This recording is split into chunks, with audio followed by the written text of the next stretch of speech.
What's good? It's your boy CJ Goodfellow. We back with the boxing clinic. Early morning grind. A few more of these videos coming for your early bird special, my West Coast people.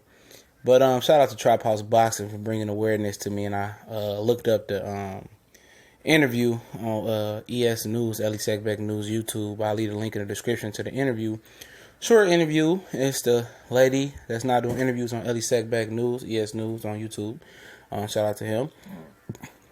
And clearly she loves doing interviews with Santa Cruz and clearly strokes his ego. It makes him feel the way no other real boxing fan or media member makes him feel.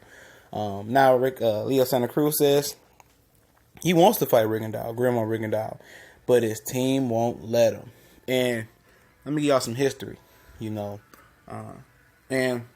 people think I'm about to just totally trash Santa Cruz. Not really, but because I know the history though. When Al Heyman and Oscar De La Hoya came back into the Golden Boy picture, because if you didn't know, apparently Al Heyman tried to buy Golden Boy from Oscar because Oscar was out there making the promotional company look crazy, and doing coke and doing crazy shit. They tried to buy Golden Boy, he didn't do it. So Al Heyman ran out all his contracts to his fighters with Golden Boy so they could be free agents. And I'm going to do another video on Al Heyman fighters being free agents. So stay tuned on that one. I might drop that this morning.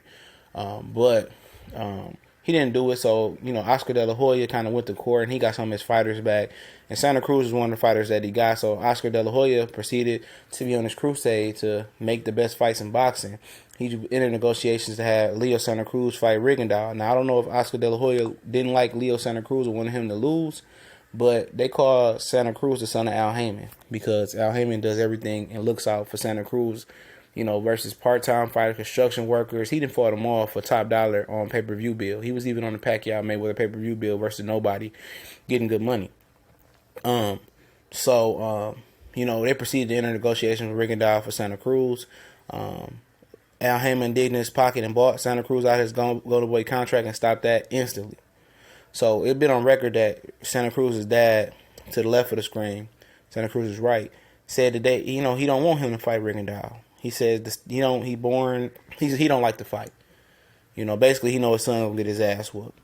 But at the end of the day, you gotta look at it from Santa Cruz's point of view. You think Santa Cruz is scared of Rigondeaux? I don't think he's scared of Rigondeaux.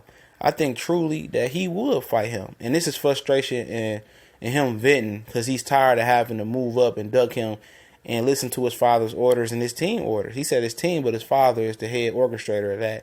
And, if he's, I'm going to get to this in a minute. But he wants to, it sounds like he's really frustrated by not fighting Rigondeaux. He's tired of hearing about it. He's irritated. But at the end of the day, he said that he wanted a tune-up fight before Abner Mares, okay? And why do you need a tune-up fight for Abner Mares? You should go ahead and fight that fight. These guys, and you guys out there in the media, thinks it's all about easy fight. Good, you get a good tough fight, you get an easy fight. You get a good fight, a rematch, you get a few easy fights. No. You should have a certain level of competition you take on, especially if you're a world champion. Excuse me, especially if you're a world champion. And if you just on the upper echelon level, it shouldn't be a line that you go below. You should at least fight a B fighter. You shouldn't go below that. And if you clean everybody else, then that's respectable to have an easy fight. If you clean your division out. But he did. He said, I want to tune up. And if it's his team speaking or if it's him speaking, I don't know. But all I know is this, and this is what I wanted to get to. As a fighter, if you want a fight to happen, you tell your promoter, your advisor, your manager, your coach, hey, go make that fight happen. That's the fight I want. I truly want to prove to the world that I'm the best. I could beat this guy. I'm not ducking this guy. And you tell your team, go make that fight. Because at the end of the day, your manager, and your advisor, your promoter, they work for you. You dictate your career. And if he really wanted to stand tall and fight Rigondeaux, he could. But it's ironic that he wants to fight Rigondeaux out of his heart now that Rigondeaux's fighting Lomachenko potentially going to be coming off a loss. Oh, now you want to fight Rigondeaux. You know what I'm saying? But at the end of the day, and as a fighter in him, he will fight Rigondeaux. I truly believe in that interview. He said, if I lose, I lose. And he being honest as the fighter in him. But it sounds like he got a lot of protectors and good handlers around him, you know. And, you know, it is what it is. They probably like, look what Adrian Broner did. They didn't follow our plan. He deviated off the plan and fought Marcos Maidana. He ain't been the same. Look at Floyd Mayweather. He followed our plan. He got this money. So they probably in his head, playing in his head. But as a fighter and a warrior, it's embedded, especially a Mexican warrior in Leo Santa Cruz, it's embedded in his blood to want to go out there and show that he not a pussy, he not scared. But it's the people around him who's holding him down. And he got to take all the backlash. He got to hear all the bullshit from me, all the bullshit from Trap House Boxing, all the bullshit from all the fight fans around the world about how he not a real champion. He a bitch. He's scared of Gary Russell. He's scared of Rigondeaux. At the end of the day, he hears all this. It's eating at him. He wants to be the best. He wants to be great. He wants to show these guys that he got skills. He wants to show you why he beat Adrian Broner in the amateurs. He really do. But at the end of the day, they not letting him do it. He gonna listen to his team. And, you know, that's his prerogative. You know? He's a warrior. You know what I mean? All these guys are warriors. You know, some of them. You know, not Danny Jacobs, punk ass. Some of these guys ain't warriors, you know. They ain't got the warrior code. Like Creasy Banks Jr. was explaining why Kell Brook quit, why he felt like he quit, and he chastised him. He said, we don't live by them ordinary rules. He said, you just can't quit. He right. And these dudes is warriors.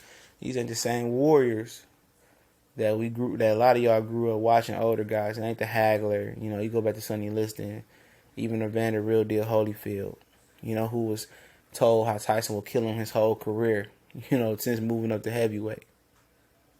You know? That he said it's gonna be what it's gonna be. It ain't that nobody got that mentality no more. They wanna say, oh, Triple G got that. No, he don't. No, he don't. He the fought Andre Ward. He'd have moved up by now and been great. There ain't too many people with that throwback attitude. And then when these guys like Keith Thurman say they want the best, say they want throwback, they throw back, we fight whatever. Once they reach a certain status in the sport of boxing, they get what they achieve. These dudes don't want to give the guys coming up a chance. Look at Jamil Charlo. He giving Erickson Lubin a chance. When he could be like, nah, fuck that. Y'all can have this belt and I can move up and do a lot of Al Haymon fighters doing. He accepting the challenge. Who else gonna do it?